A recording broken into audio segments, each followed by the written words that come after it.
So, who here is familiar with Dora the Explorer? You can raise your hand. Yes, I see you. Okay, this is gonna work.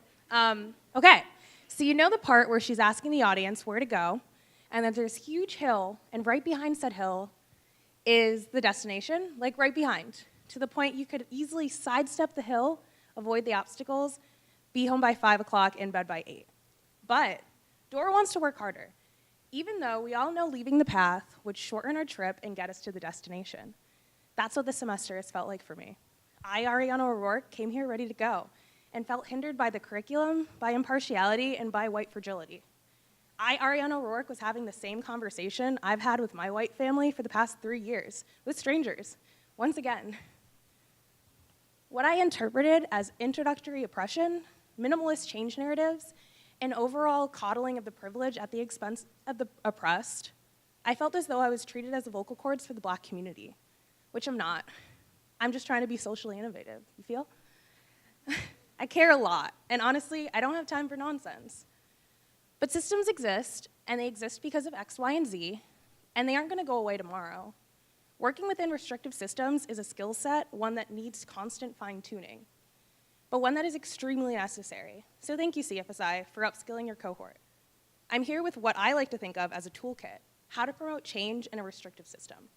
Tool 1, evaluate your restrictive system. Remember, you can't promote change if you don't understand the way the system operates. Recognize the current state, evaluate the potential. Example, think of yourself as a press agent. You have a story, an agenda. The way in which you relay that is much different depending on your audience. You wouldn't go to a group of rich frat boys and expect them to care about the ways in which Greek life contributes to the rates of sexual assault on campus. No, you get the consent bro to help them navigate the increasingly confusing landscapes of casual hookups. Check your system so you can check your agenda. Tool 2, challenge the information you're given and invite others to do the same. Communication provokes thought, which manifests into radical ideas, which helps build community, and there's power in numbers. There's power in a diverse set of people. And let me tell you, the people who contribute a lot to that diversity are stuck in restrictive systems. Join forces, build your team, grow together, challenge the man. Figure out how the information you're hearing is contributing to the oppressive nature of this system, and insert yourself to dismantle structures. Tool 3, prototype.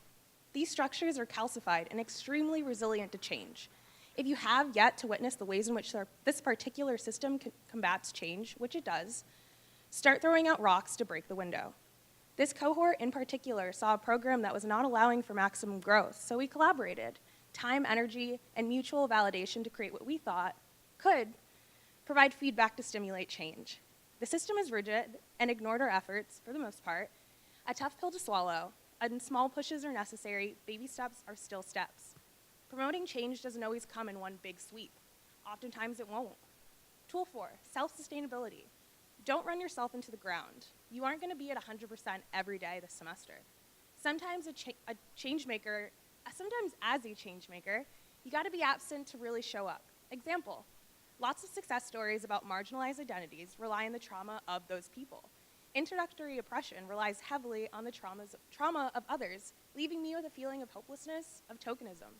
So I left sometimes, after lunch, because your girl gotta eat, after a specifically triggering comment, whatever, so that I could come back the next day ready to brawl.